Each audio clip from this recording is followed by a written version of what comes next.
देशासाठी शहीद झालेल्या सैनिकाच्या कुटुंबाची मागे काय परवड होते हे कोणी पाहत नाही। या मायलेकीनी देशासाठी आपलं माणूस गमावलंय।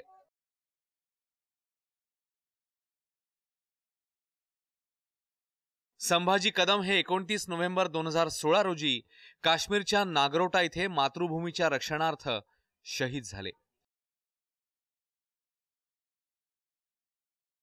मात्र सरकारने त्यांच्या कुटुंबाकरता 5 एकर जमीन देऊ केली आहे।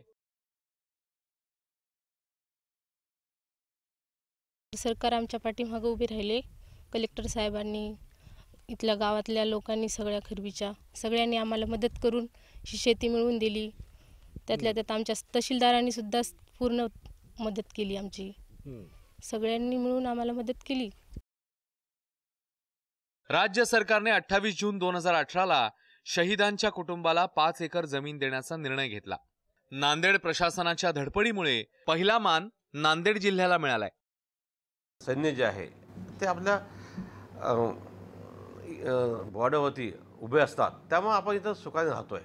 परंतु अशी घटना घडली त्यानंतर त्यांच्या पाठीशी, पत्नीच्या पाठीशी कायदेशीर वारस जे आहे त्याच्या पाठीशी प्रशासन आहे, शासन आहे, हे लोकांना पण समजलं पाहिजे आणि आपण त्यांच्या पाठीशी आहो हे आम्ही कृतीतून दाखवून दिलं आहे।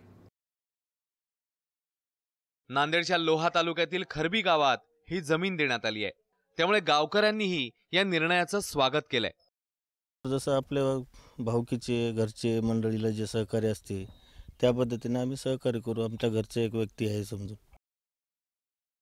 विभागनिहाय शहीदांची संख्या मराठवाड्यात 90, विदर्भात 98, पश्चिम महाराष्ट्र 445, कोकणात 101, मुंबई 41 आणि उत्तर महाराष्ट्र 62। माजी सैनिकांना गायरान देण्याची योजना बंद करण्यात आली होती, पण सरकारने पुन्हा ही योजना सुरू करून माजी सैनिकांचा आणि शहीदांचा सन्मान केलाय। योगेश लाटकर, ABP माझा, नांदेड।